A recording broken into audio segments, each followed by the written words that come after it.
1930s, these two women entered a classical music composition competition. Teacher and student, so they were in different categories. Guess who won first place in those categories?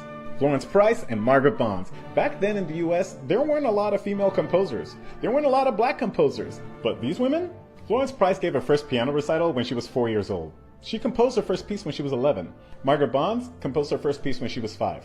So when she got to high school, she started studying with Florence Price. They actually became best friends. And one of the things that made their compositions so dope is sometimes they would blend in African American forms and styles. They'd compose a ton of African American art songs, set Langston Hughes poetry to music. Fortunately, a lot of their music was recorded and is still being performed. Matter of fact, if you're in Southern California on November 5th and 6th, Ava DuVernay and the soprano Julia Bullock are putting on a festival called Rock My Soul, and the LA Philharmonic will be performing works by Florence Price and Margaret Bonds. And if you use my code, Tunde, you can get 25% off, and tickets start at like $20.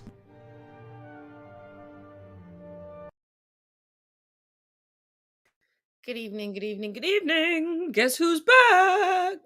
Thank you for joining us here on Conversations with Taz. With Get Into It with Taz and Chris and the resident ginger. He's back. Woo. Yes. Short So, little time. So, Kyrie Irving has and been... as you can see, I'm representing my team because, whether we talk about it or not, I'm hopeful for new owners. So I have a little bit of hope now. I was hoping we would have a new owner to announce tonight. Not to say they still don't have a lot of investigating to do on the past, but if ultimately we get a new owner, I think literally every Washington fan will be happy. Well, yeah. So I was kind of hoping we would have a new one to announce tonight, but it sounds like they just started a process based on today's news. But so we'll see. Coming from Fan Nation Kicks, Nike issues statement on Kyrie Irving. Nike issued a statement regarding Brooklyn Nets point guard Kyrie Irving's tweet promoting a controversial movie. Last Friday, Brooklyn Nets point guard Kyrie Irving tweeted a link to a documentary deemed to be anti-Semitic. According to CNN, the 2018 movie is titled Hebrews to Negroes, Wake Up Black America, based on Ronald Dalton's book of the same name. The blowback was immediate. Brooklyn Nets team governor Josh Tsai condemned Irving's promotion of the film on Twitter. The NBA also issued a statement stating hate speech of any kind is unacceptable and runs counter to the NBA's values of equality, inclusion, and respect. On Saturday, Irving tweeted that he is not anti-Semitic and did not intend to disrespect any religion. However, following Saturday night's game against the Indiana Pacers, Irving had a testy exchange with a reporter where he defended his string of controversial social media posts dating back weeks. The Nike statement. Today, Mike Vorkunov of The Athletic reports that Nike has put out a statement regarding Irving's recent post linking to a film deemed to be anti-Semitic. At Nike, we believe there's no place for hate speech and we condemn any form of anti-Semitism. In an unrelated matter, the Knicks fired head coach Steve Nash today after the team started 2-5. We only say that because the Nets host the Chicago Bulls tonight. This issue may arise again after the game.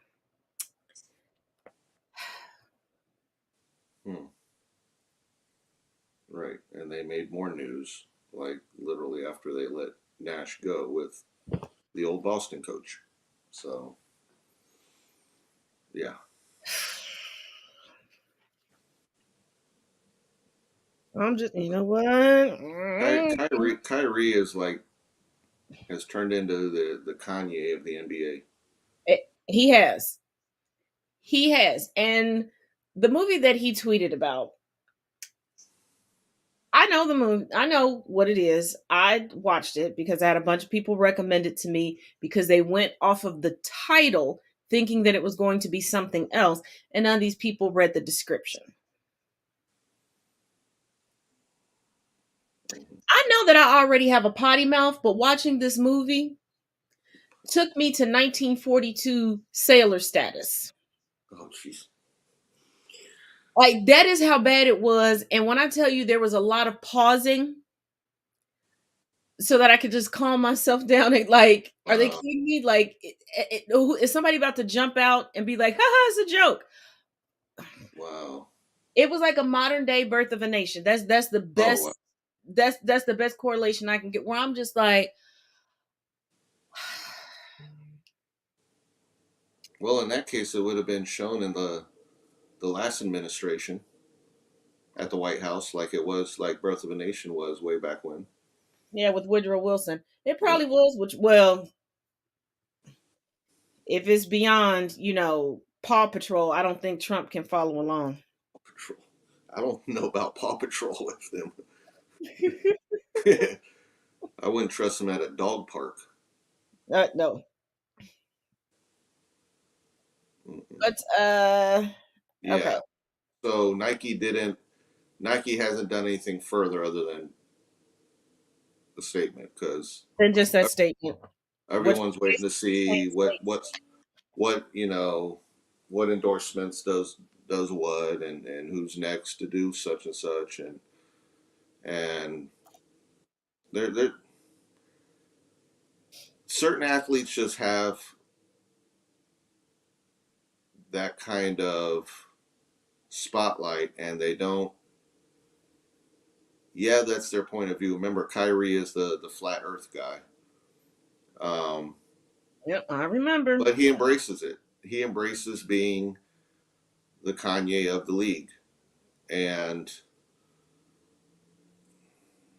it's kind of like this past week where we heard LeBron come out and say that he was no longer a Cowboys fan because once the Cowboys went against the kneeling, he no longer supported the Cowboys. So I know there's those on the right that hate when athletes do anything, period.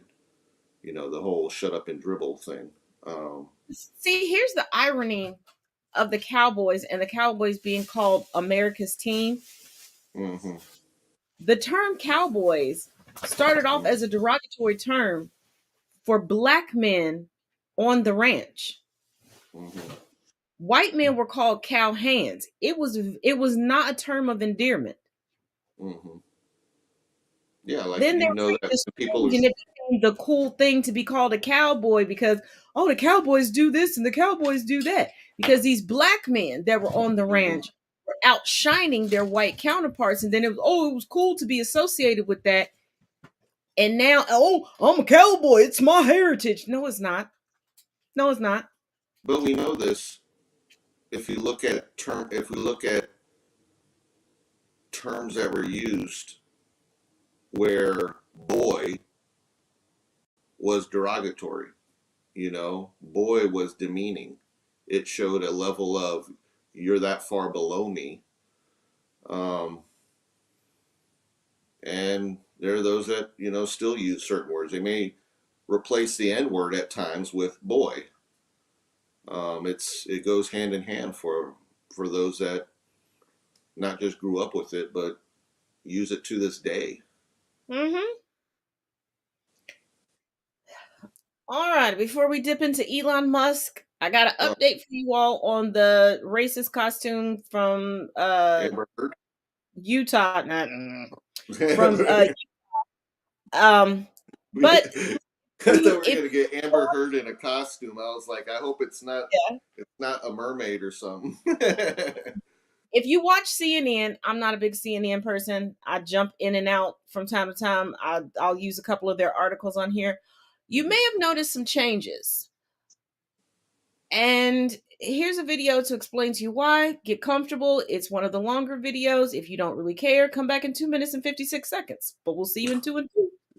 Hey guys, so I want to give you an update about CNN, and it gives me no pleasure to report this to you, but it's important that everybody knows what's going on over there because it's getting really bad. So CNN is now controlled by this guy, John Malone.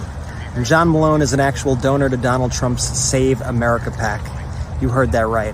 And when John Malone came to power, he started making changes immediately. As one of the changes, he put in a new CEO, this guy Chris Licht.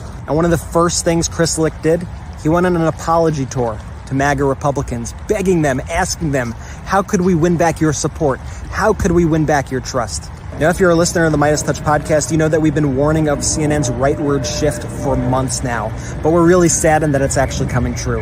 And now it seems we're past the point of no return, because today, anchor John Harwood, one of the last remaining pro-democracy anchors on the network, he spoke about President Biden's speech against MAGA Republicans in the clearest terms possible. I'm going to play this clip, and then after it, I'm going to tell you what happened to him. We're brought up to believe there's two different political parties with different points of view, and we don't take sides in honest disagreements between them.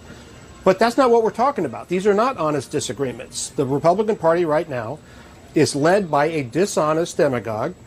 Many, many Republicans are rallying behind his lies about the 2020 election and other things as well. And a significant portion, or a sufficient portion, of the constituency that they're leading attacked the Capitol on January 6th violently by offering pardons or suggesting pardons for those people who violently attacked the Capitol, which you've been pointing out numerous times this morning. Donald Trump made Joe Biden's point for him. So he was forced out. After that clip, it came out that he was leaving the network. He had 2 years left on his contract, so the only logical conclusion to draw while we await further information is that he was fired. So it's pretty obvious what's happening, right? CNN sees that Fox News has shifted further and further and further to the right, and there are networks now like Newsmax to compete in that far-right ecosystem. So they think they could be the Fox of old. They think they could be the new right-wing cable news network. But you know what? That's not news. We need people who call balls and strikes. We don't need people who both sides the issues. We need people who tell it how it is and unapologetically support democracy. So I'm urging everybody who's as pissed off as we are with CNN, subscribe right now to the Midas Touch YouTube channel, where we don't both sides the issues, where we call a fascist a fascist. Subscribe to the Midas Touch YouTube channel and add the Midas Touch podcast to your podcast apps. That's the Midas Touch podcast. We here are done with CNN, and we hope you are too after all this.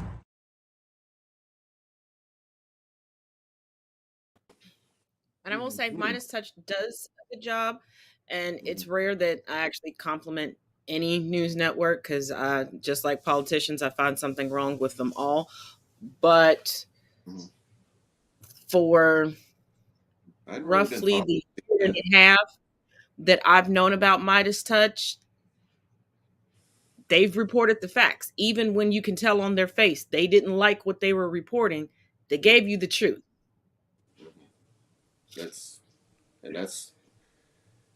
hard to find sometimes these days, is unless you're doing your own research, which I'm here sitting next to someone who is the research queen. But unfortunately that's how you got to look for things these days, because you start to question, is this biased? Is there things that are missing from this data? Is there something that, isn't totally being shown? What's the source of this data?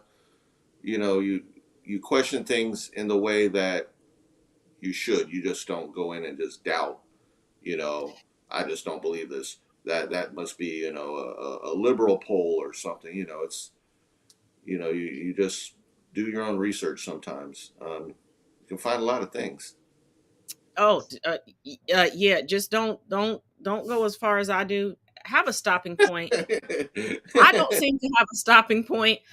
I go down rabbit holes, and thank God for my friends that are like, wait a minute, she's been quiet for a day or two. Let me go and pull her out of this rabbit hole. You're in the under bunker of the rabbit hole. Also, linked in the description of this show is a podcast regarding just that. So make sure you check it out. And speaking of skewed information, I keep trying to bring you all political information, trying to bring stuff from all of the states that have, critical races going.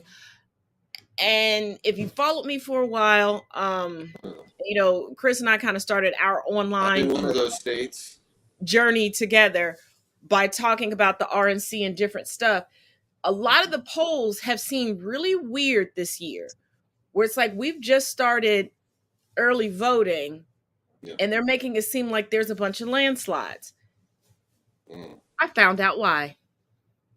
Y'all need to pay attention because this is incredibly important.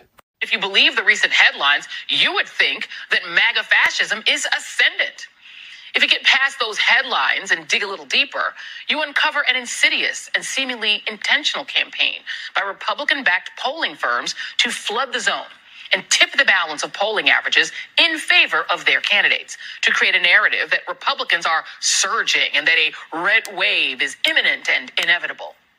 Our friend and Democratic pollster Simon Rosenberg has been sounding the alarm for weeks about this wave of polling, noting that if the roughly 40 polls taken in key battleground states, more than half are from Republican firms or groups. I've been looking at this for a couple of weeks now, and it hasn't made much sense to me, and suddenly it does. This is the forecast for the Senate, and it's gotten obviously really close there towards the end. This is post-Roe, so we can see the split, but you don't expect that to organically get that close. It's the midterms, though, so if you inject a bunch of polls that are wrong, it's going to have an enormous effect. But this happening, and the fact that there's a record-breaking early turnout going on, and that there is an enthusiasm gap post-Roe that is unseen for, I don't know, probably decades. Most of you know I got a lot of traction in 2020 from covering the elections in depth. This shit doesn't make any sense and didn't make any sense until now. Now I want to look more into this, but this is starting to make a lot more sense to me. Republican-led firms are being paid to release polls now to help dissuade Democrats as though, you're going to lose anyways, and enthuse Republicans. Again, I don't know how this election is going to turn out. Republicans could win. They could win. But this very clearly is manipulation. Go vote and vote blue.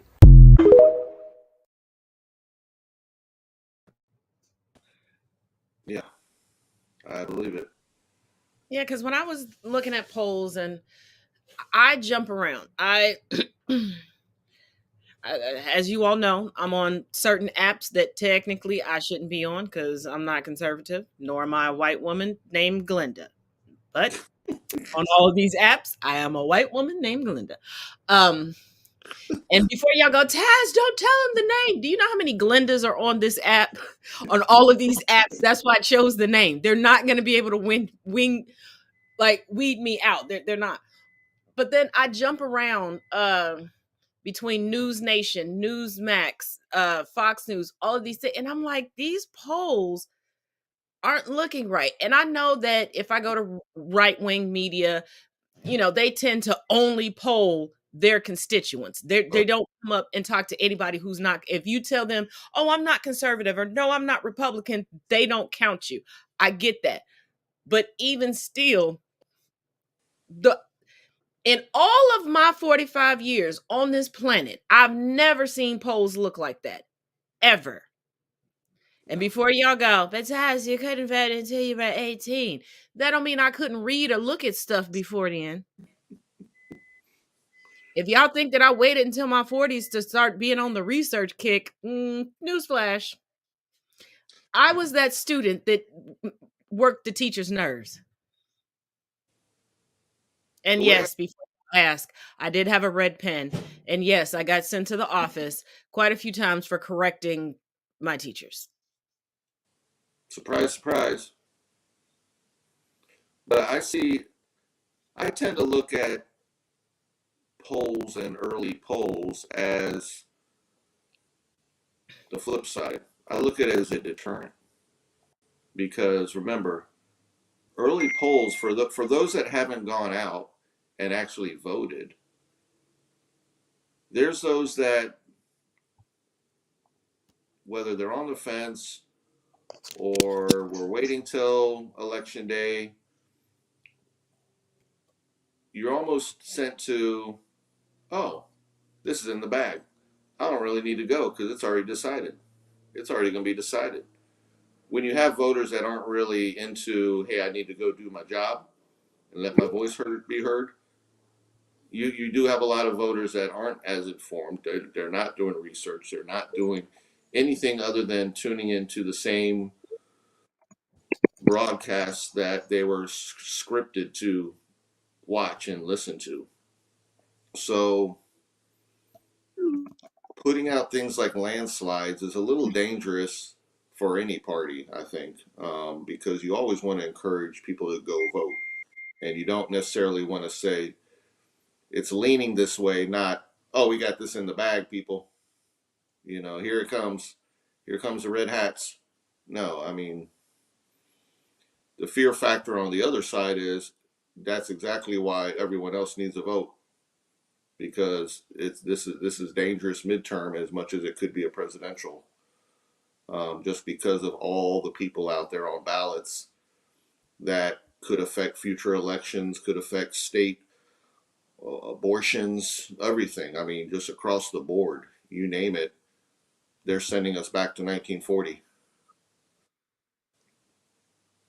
So, I mean, I already went out and did mine a week ago. Actually, I did it the day after I returned from my trip, but there was no way I wasn't going. I mean, this is too important. Anybody out there that has the ability to vote and is registered or not, get out there. This is very important. Yep. And I don't know about certain states. They're talking about some states are showing signs of more intimidation at the polling places or things like that.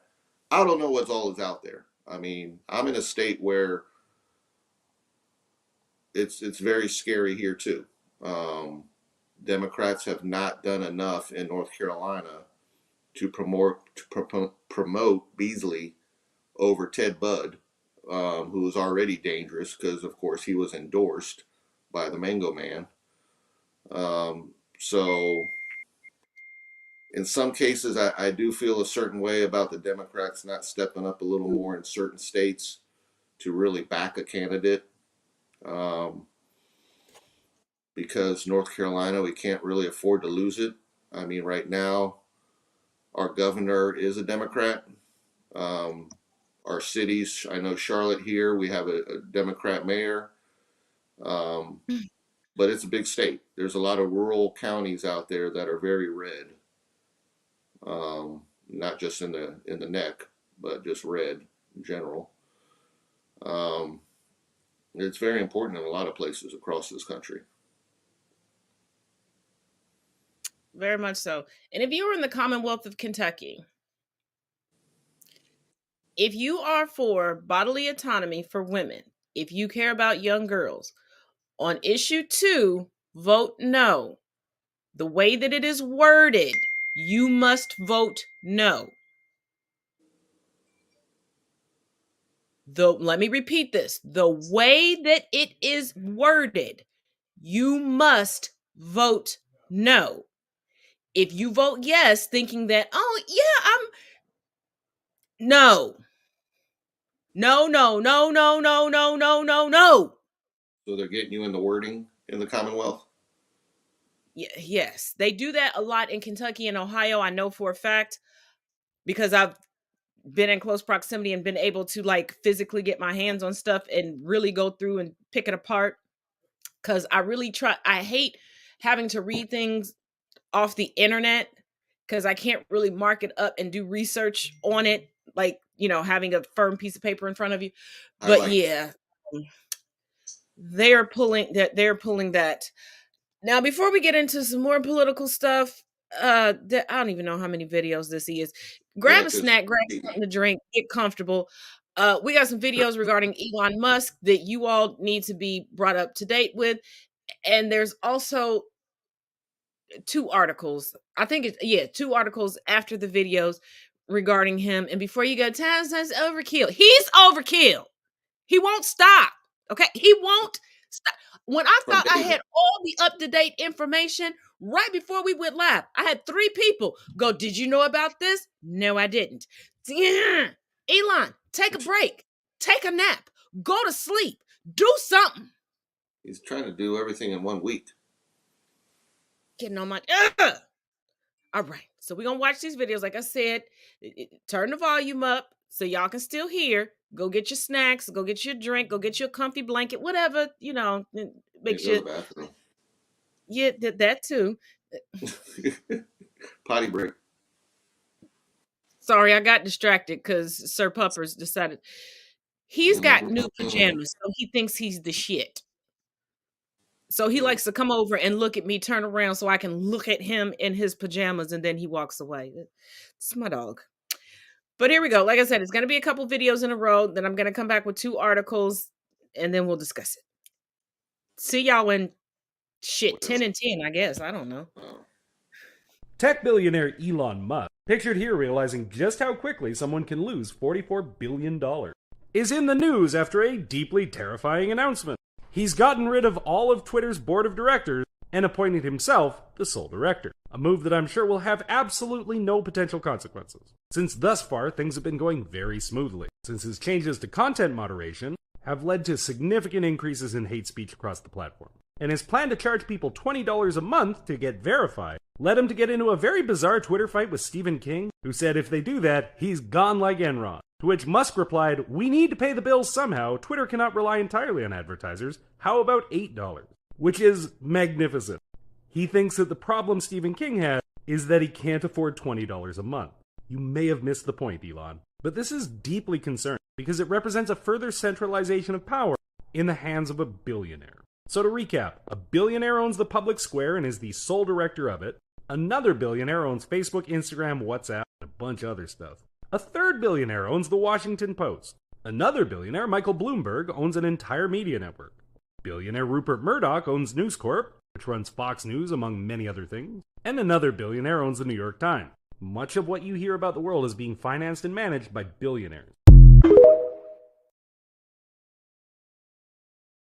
Elon Musk, who just appointed himself CEO of Twitter, is a smart guy with good ideas.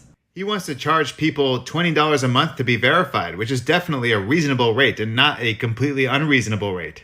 You know how TikTok and YouTube pay their creators? Well, Stephen King pointed out that maybe Twitter should pay its creators. Then Elon Musk, who completely understands Stephen King's argument, was like, well, what about $8 a month?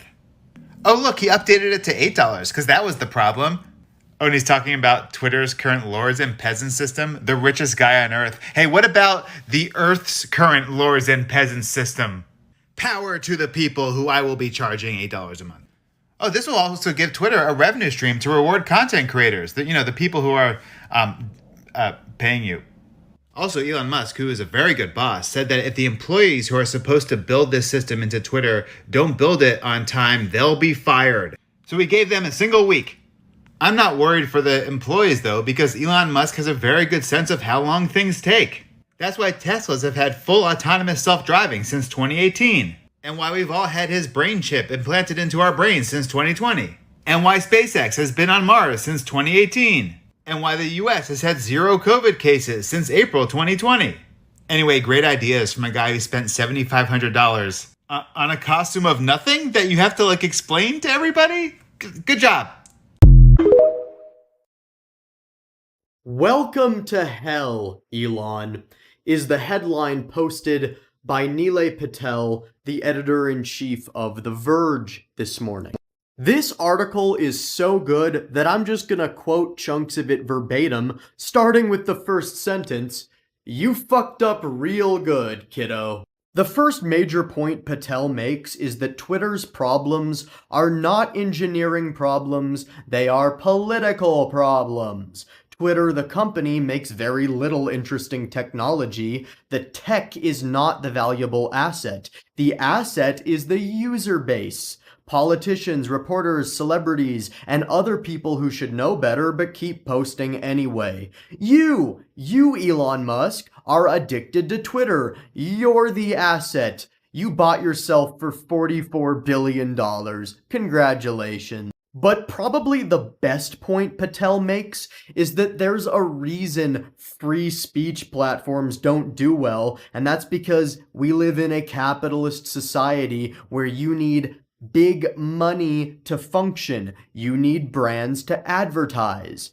And, as Patel writes, what most people want from social media is to have nice experience and to feel validated all the time. They want to live at Disney World. So if you want more people to join Twitter and actually post tweets, you have to make the experience more pleasant. And that means moderating things aggressively, which Elon has refused to do. When your users leave because they're tired of being harassed all the time, you're left with a very small group of terrible people, and advertisers neither want to be associated with them, nor are they worth advertising to. There's a reason why every ad you see on TV these days shows people of color, queer couples, etc., because that is nice and friendly. If every ad on TV were like some MAGA Trump rally, no one would buy those products. Also, everyone crying about free speech conveniently ignores that the biggest threat to free speech in America is the fucking government, which seems completely bored of the First Amendment. They're banning books, Elon. Biden and Trump both want to repeal Section 230 to put you and Twitter out of business, Elon. As much as the algorithms on all of our social media platforms thrive off of negativity and hate, that sort of thing is only profitable up to a certain extent.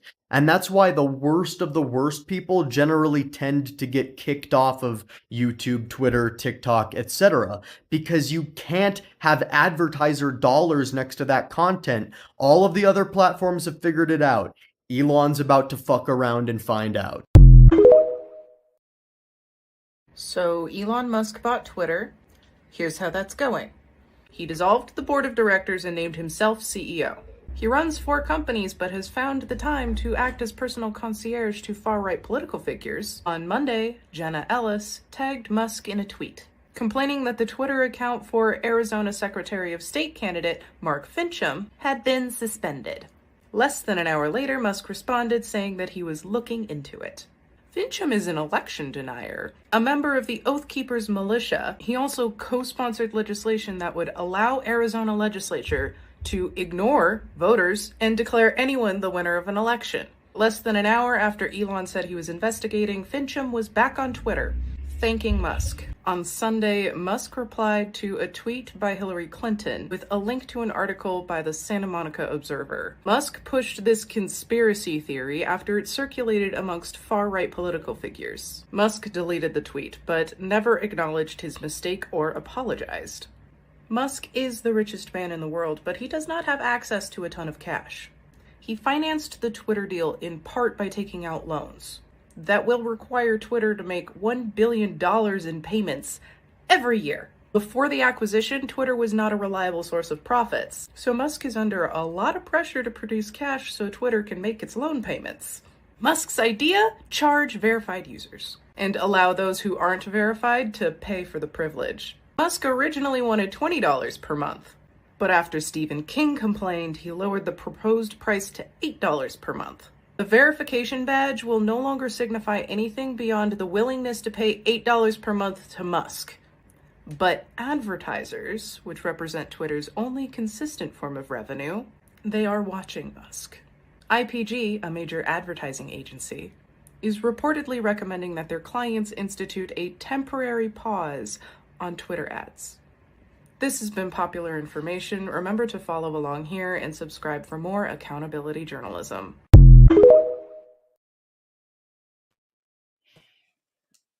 And coming from CNN.com, Elon Musk will have to pay 3 fired Twitter executives nearly $200 million. The 3 top Twitter executives whom Elon Musk fired Thursday will walk out the door with about $187 million of Musk's money. Former CEO Parag Agrawal, I hope I'm pronouncing that correctly, former CFO Ned Segal, and former Chief Legal Officer Vijaya Gadi, once again, I hope I'm pronouncing that correctly, were ousted after Musk took control of the company late Thursday, according to a source familiar with the situation. They would have received a large chunk of that money, even if they had stayed on board under the new ownership. They and other shareholders will receive payouts from Musk after he bought their shares for $54.20 each. Agarwal, who only assumed the CEO title a little less than a year ago, had the smallest stock holdings of the three, 155,000 shares. Good grief. Worth $8.4 million at the price Musk paid. Segal will get $22 million for 406,000 shares he owns, while Gotti will walk away with $34.8 million for her 642,000 shares. It gets better. Coming from AOL.com. Celebrities are starting to leave Twitter. Here's a running list. Sarah Bareilles, Tony Braxton, Mick Foley, Brian Kopelman, Eric Larson, Tia Leone, Ken Olin, Alex Winter.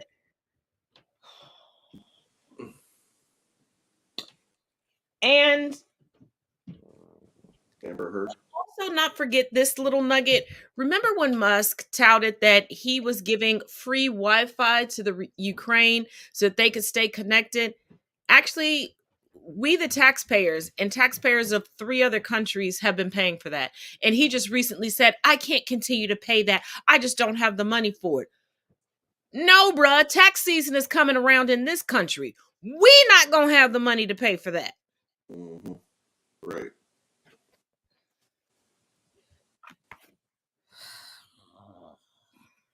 Maybe he shouldn't have made so many payments for Amber Heard. Mm-hmm. I bet Deshaun Watson's still on. and Ben Roethlisberger.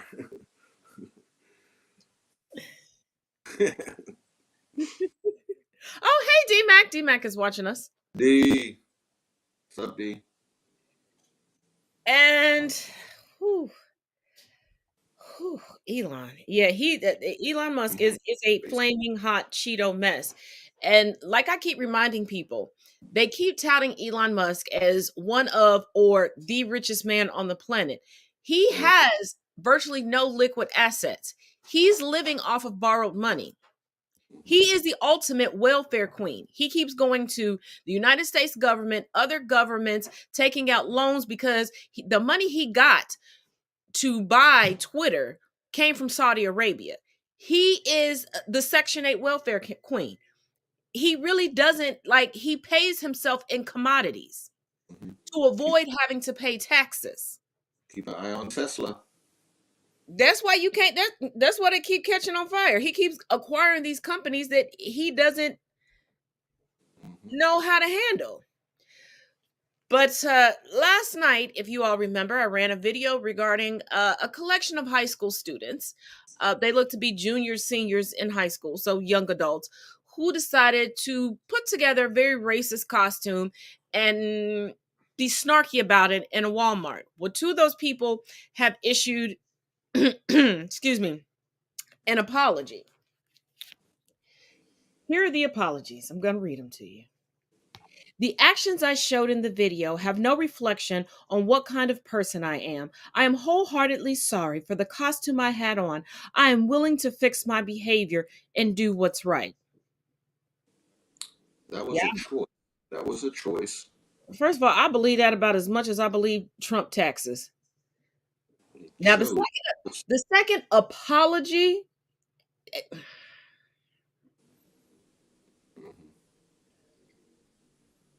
Is it even one?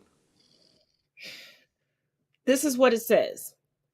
Why bring others down? I'm sorry. I know now of what I did. I know that it was bad and I'm sorry. Please understand I'm young and still learning. Calling my school and sending me threats isn't going to help me grow. Why bring others down who are trying to grow? It's not the way to educate others. I will forever be sorry to those I hurt, but please stop sending me threats. I made a mistake and I said, I'm sorry. And so y'all know that these are the apologies that they sent. Here's a video where you can also hear them in the background. So why bring others down? You were purposefully racist. You chose to put something on. you were already bringing people down. But y'all take a look at this. Do you understand that none of you will get that way? Do you guys understand the consequences of what you've just done? No. You guys are not going to get into a college. You guys are not going to get any scholarships because this is a hate crime. We all dropped out of high school. It's okay. And I still don't think it's appropriate for you guys to be doing this. It's really not funny. Right. Why bring others down? But like I said, I brought y'all the updates. Also, quick updates on the attack on Paul Pelosi, the husband of Speaker of the House Nancy Pelosi. Evidently, there was a feed that no one from the police department was watching. And just like with January 6th, there was information that was given that this was a possibility, and it was not taken seriously. And you know what the result of that was? Take a look at this video. It happened again. Democrat running for office in PA is assaulted in his backyard. He had been receiving election threats all day and all week and was assaulted. Richard Ringer, a 69-year-old man, knocked unconscious in his backyard. The disgraced former twice impeached president went on national television and spread lies about Nancy Pelosi's husband, about the whole situation, and now this happens an hour ago. Be aware that there will be a concerted effort by the right and the right-wing media machine, like you saw with Nancy Pelosi's husband, to flood the field, flood the zone with lie after lie after lie, but this is their fault. This is on them. This happened because of Marjorie Taylor Greene, Lauren Boebert, and all the bullshit vile that comes out of their mouth. Trump, Alex Jones, Hannity, all of that rhetoric can be directly tied to this.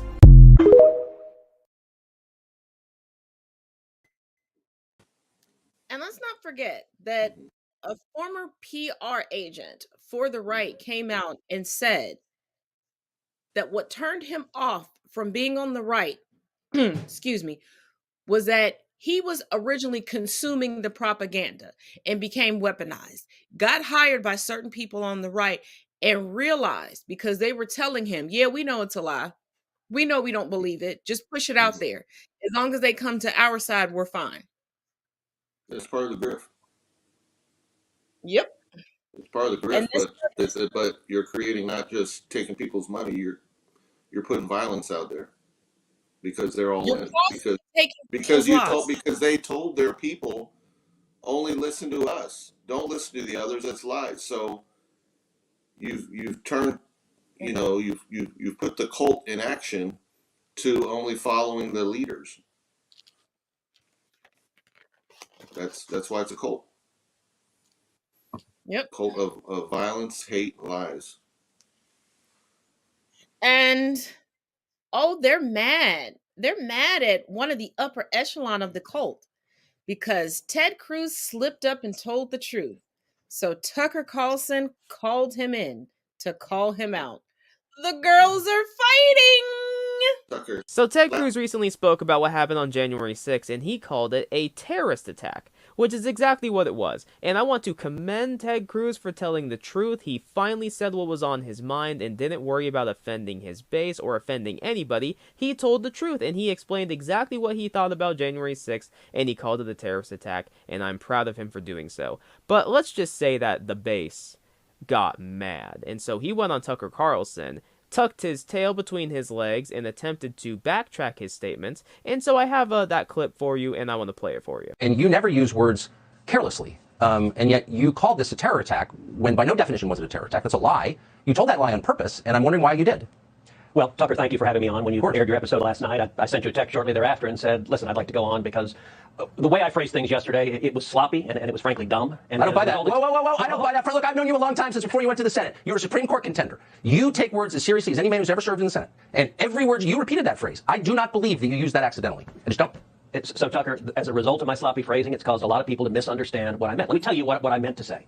What I was referring to are the limited number of people who engaged in violent attacks against police officers. I think you and I both agree that if you assault a police officer, you should go to jail. That's who I was talking about. And the reason the phrasing was sloppy is I have talked dozens, if not hundreds of times. I've drawn a distinction. I wasn't saying that the thousands of peaceful protesters supporting Donald Trump are somehow terrorists. I wasn't saying the millions of patriots across the country supporting President Trump are terrorists. And that's what a lot of people have misunderstood that comment. Wait a second, but wait, hold on. What you just said doesn't make sense. So if somebody assaults a cop, he should be charged and go to jail. I couldn't agree more. We've said that for years. But that person's still not a terrorist. How many people have been charged with terrorism on January 6th? Like, why'd you use that word? You're playing into the other side's characterization that, as Joe Kent just explained, allows them to define an entire population as foreign combatants. And you know that. So why'd you do it? So Tucker, let me answer you directly. The reason I use that word for a decade, I have referred to people who violently assault police officers as terrorists. I've done so over and over and over again. If you look at all the assaults we've seen across the country, I've called that terrorism over and over again. I could show you more, but I think you guys get the point. Ted Cruz got called out, and rather than stand his ground, he folded like a blanket. He bowed down to Tucker Carlson and MAGA patriots everywhere. You know what? I'll go ahead and say exactly what Ted Cruz is afraid to say. What happened on January 6th was absolutely a terrorist attack. When thousands of people storm a building as prestigious as the Capitol, yeah, it's a terrorist attack. There was no peaceful protesting. It was all fucking violence. And the fact that Tucker Carlson is that upset at the use of that word that's fake. I don't believe for a second that Tucker Carlson gives two shits about Ted Cruz's use of the phrase terrorist attack. He cares when it's used against people he likes, but I'm sure if Ted Cruz called Democrats that, he would love it. Having said that, y'all, vote blue and let's all pray that this invertebrate one day grows a backbone.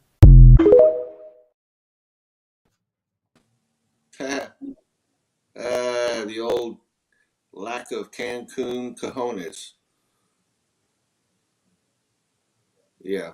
Oh, Teddy. It's like going on Fox. It's like you're going to the teacher's office, like, going to the principal's office of the right. It's like, oh, okay. Let me clear that up. Ted, we know where you stand. And it's like, Tucker, it's like putting Rubio or any of them there. Yeah, it's like you got mad and chastised this man, and you finally want to fact check someone when you've publicly said that you lie for a living, and if you don't know something, you just lie. We remember when you were talking to college students about, just lie. If you don't know, just lie. I do it all the time.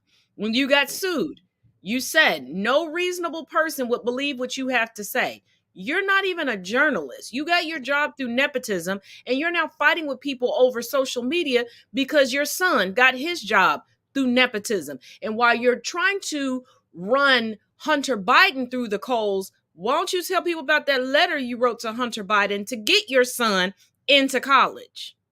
Mm-hmm. Yeah, he'll be taking another trip to Cancun. And to confirm that for once, Ted Cruz said the truth. We have a January 6th cop that is completely unleashed. Y'all gonna like this one. Y'all be ready to clutch your pearls and laugh. Here we go. Officer Fanone, who defended the Capitol on January 6th, did not hold back when he was talking about Arizona MAGA gubernatorial candidate Kari Lake on live TV. Wait for it. Yeah, no, I've gotten to know Mrs. Sicknick pretty well, and I thought that was a powerful ad. She's out there, I think, trying to do what all of us are trying to do here, which is bring accountability for January 6th. And, I also support the fact that Kari Lake's a piece of shit. So I'm glad she did that ad.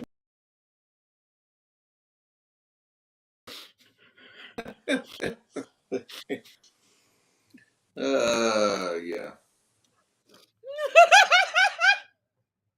Yeah. Kari Lake's a piece of shit. Well, if the doo-doo fits, she's wearing it. He has had enough.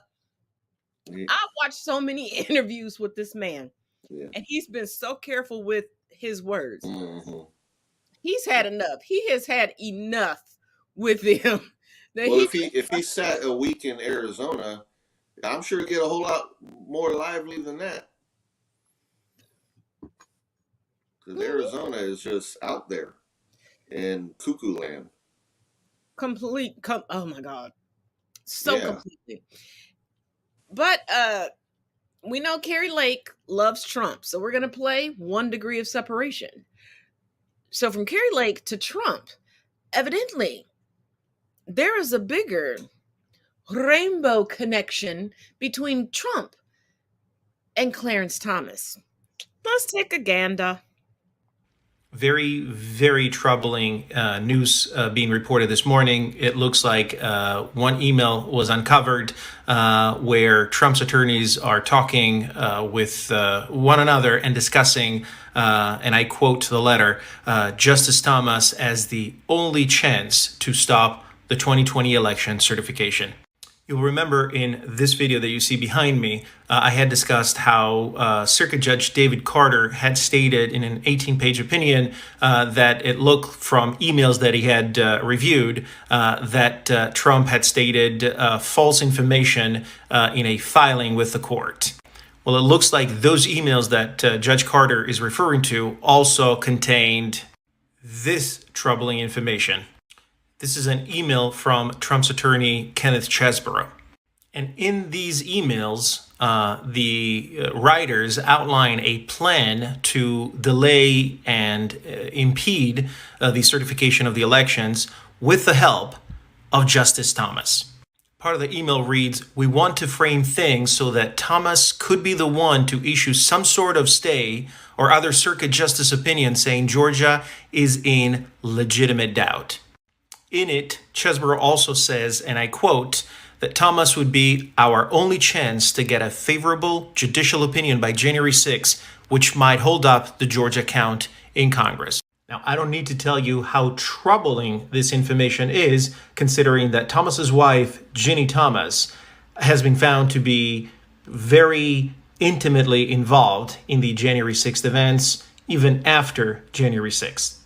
This is all compounded by the fact that Thomas has been clear that he will not recuse himself in cases that the Supreme Court may hear regarding the January 6th events. Now, Supreme Court Justice's refusal is a very sticky topic. It is not a new topic, but suffice it to say, there are sufficient elements in this context to call for Justice Thomas to preemptively recuse himself from any such case. I doubt it will happen, but this information that is being uncovered today should concern every American citizen.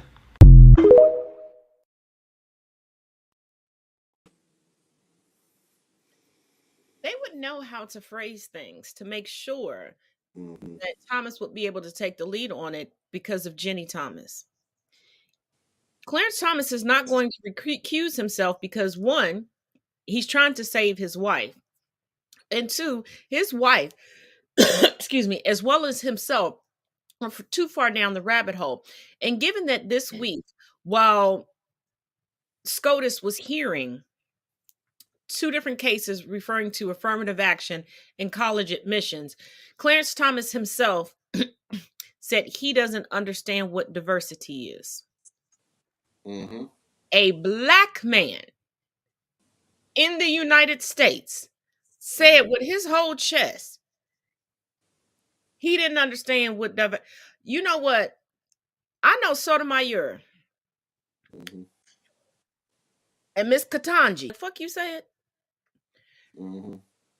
He is going to, because the thing about it is, if you're old enough to remember pre-Ginny Clarence Thomas, he was completely different. He did a Candace Owens before Candace Owens did a Candace Owens. He wasn't like that. He got with Ginny. And best way I can describe it, if y'all still have a Twitter account, put into your search bar Elon James White.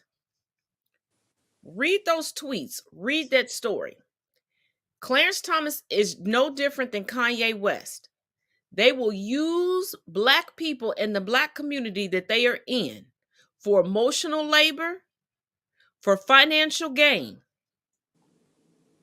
but throw us to the wayside to try to have a seat at the proverbial table. And they try to have a seat at the table with people that knowingly hate them. Like Candace did. Except she didn't have title. Miss, when growing up, I didn't see anything racial. Sweetheart, that NAACP lawsuit is still on the damn books.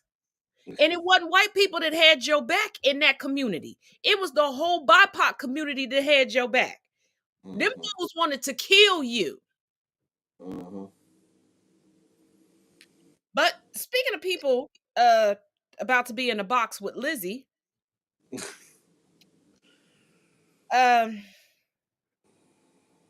y'all, this Russia-Ukraine war might be over sooner than we think for reasons that you never even thought about. Take a look at this.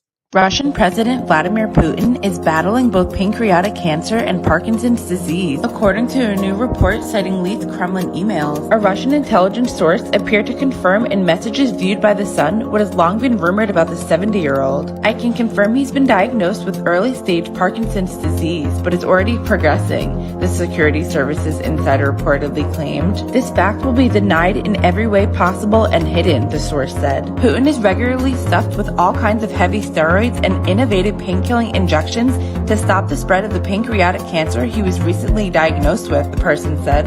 It not only causes a lot of pain, Putin has a state of puffiness of the face and other side effects, including memory lapses, the sources continued. The Kremlin has always denied that Putin, who likes to project an image of strength, suffers from any illness. Okay, steroids and painkillers are not going to stop the progression of those two diseases. Right. It's literally going to feed them. Because I know this because I had to learn this. If you get diagnosed with rheumatoid arthritis, there are certain medications that will cause you to develop cancer. If you have cancer, there are certain medications that they give you that will cause you to have rheumatoid arthritis. Those medications, guess what the main ingredient is? Steroids. We're talking about Russia. The war might be over quicker than we think for reasons we'd never even fathom, because he's sitting there pumping himself up with painkillers where he can't feel his body eating itself alive, and he's pumping himself up with steroids, which right. It's Russia. Russia is going to cover up everything. We gonna send a memo to Lizzie. We're gonna have her scoot over. We're gonna have her scooch, and you can get on in there with her. We'll send Amber to comfort him. Actually, if you send Amber, he'll probably be dead by the end of the week, because I'm convinced that she is riddled with all sorts of shit. I can't confirm it, but I just feel like she's riddled with all sorts of shit, because all of the escapades that people keep telling about, there's no protection being used. She just out here buck wilding it, raw back. She is the epitome. She is Brokeback Mountain. Like, she just bareback Susie. She is Debbie Does Dallas. Like, for real. Yeah. And yeah, thankfully she didn't contaminate Aquaman. But Jason wasn't gonna let her touch him. And he unproblematic. Oh, and I did get a little juicy tidbit for y'all. Remember when everybody was coming out, and we talked about it a little bit here, that her daughter wasn't real and wasn't her daughter? It's been confirmed that the pictures, the child that she's using in the pictures, is her niece. That's her sister Whitney's daughter. See, maybe she should have paid Whitney and treated Whitney a little bit better, so Whitney wouldn't be posting her own child on social media and people could confirm. But what's your final thoughts on the night? I don't know if anyone tuned into Joe's speech this evening. I know it wasn't carried by everybody. I mean, at this point, I'm sure only CNN and MSNBC were one of the only that really carried it. We're in crunch time, people. Joe coming out, I know he's not exactly, on everyone's favorite list right now.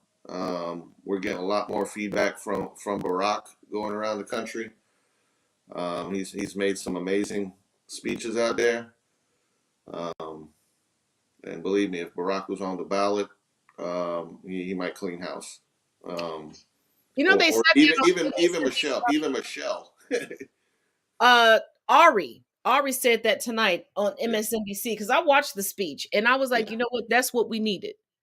Yeah. And to get more people calling out, because if we're not going to get back to two parties talking about, healthcare or, the taxes, or if we're just going to sit down and just talk about who you hate and don't vote for them, vote for guns, don't vote for women's bodies, vote for guns, then this isn't going to change unless we get out there and make it change, which, like I said, get out there. You can count every election now like it's the presidential one. So get out there. Treat every election as vital. Because don't assume, like we always say, don't assume victory by saying, oh, other people will vote. Well, we got it good, even if I don't go vote. Don't count on that. Just go do it. Make your voice heard. Yeah, because you never know what's going to happen in that 11th hour. Yeah, it's not like 2016 where everyone was like, I don't like either one of them. I'm staying home on the couch. We saw it happen. Yeah. So, which was horrendous. Let me say this in closing. Once again, thank you all for joining us. Again, please make sure you check out the links in the description of this video. Also, check out the links in my bio. And please, as we move into the holiday season, do not come up to a member of the BIPOC community and for the 27th year in a row, tell us how you checked your racist mama. You still going to visit her for the holidays. I don't give a damn. I don't give it, because there's never a story about somebody checking somebody on Halloween. It's always Thanksgiving and Christmas, but y'all checking the same person year after year after. Why are you going and breaking bread with them? Please stop coming up to us telling us that. That is not a badge of honor to us. You're not doing anything for us. You're still letting that person know that no matter what their views are, no matter what they do to us, you're still going to be there to support them. You can miss us with that. Now, tomorrow, I will be breaking down the gentleman who has a video that's going viral now that happens to be a black man in Utah that thinks that the whole racist costume thing is okay and equates it to the White Chicks movie. So yeah, if you want to be entertained and educated, I will be breaking down. He has a couple problematic videos, and there'll be some other videos in there that I will be breaking down as well. But as always, thank you all for viewing. And each one teach one, each one reach one. And I'm going to leave you all with them saying the quiet part out loud regarding Duchess Meghan. It's about privacy. He was born Prince Harry. His princely title is Meghan Markle, because this book is really Meghan. Tom Bauer said the quiet part out loud there. I think this is a good time to remind you that the British press and royal experts are never going to stop going after Meghan. He said it right there. It's Meghan he's after. This, as a reminder, is Tom Bauer, who authored the recent royal expose book Revenge, absolutely riddled with lies. This guy claims that the Oprah interview was riddled with mistruths, 17 of them to be exact. But his book has been debunked several times over. He was on Good Morning Britain this week, basically calling for the Sussexes' titles to be stripped away from them. I will remind Tom that that is not how titles work. Royal people with titles have been doing despicable things for literal centuries, and continue to do despicable things with their titles, but for some reason it's only Harry and Meghan who got Tom's attention in this way. Their titles. They make their money by always parading themselves as the Duke and Duchess and the Prince. So if they want to make their money out of trashing Britain, then why should they be recognised as the Duke and Duchess? But Tom, you've written 2 books. From which you've made money, yes, which were both quite damaging to the royal. Yes. You will have had lots of people who did talk to you, yes, off the record, yes, almost certainly with titles Now, Harry's doing it on the record and you want to remove his titles. What about all your sources? Why don't you report your sources, have their titles stripped? I mean, they're the ones who really damaged the royal family, not Harry. That's not the same at all. Of course it's not the same, because for people like Tom, the point is not that people are talking about the royal family. The point is that people are saying things that they don't like about the royal family. Or not even about the royal family per se, but in Harry and Meghan's case, all they're doing, all I expect that Harry's book will do, is talk about his lived experience. And yeah, maybe that doesn't make the royal family look the best. But that's not Harry and Meghan's fault. That's, as I've said before, the institution's fault for not self-reflecting enough to correct their behavior in 2022, when how you treat people actually matters. It's always mattered, but the royal family still pretends that it doesn't. I think it's towards the end of the segment where Tom kind of backpedals and clarifies that, well, Harry can keep his title because he was born with it. It's Meghan he's after. And then he claims, I think, that Meghan is the actual one behind Harry's book. Like, oh my god, these people live in a delusion. I will leave you with a little clip from the rest of the interview where the other guest on the show, Dr. Tessa Dunlop, kind of gives it back to Tom here. Yes, they do loads of sun-drenched photographs and they've dropped the royal regalia. So what? They're a different generation from you, Tom. Let them be. Let them be. Because they're making their money out of lying. That's why. I don't lie in my books. Oh, never? Let me finish. What, on the people that you talk to don't lie? No, they don't lie. You sure about that, Tom? Alternate reality, I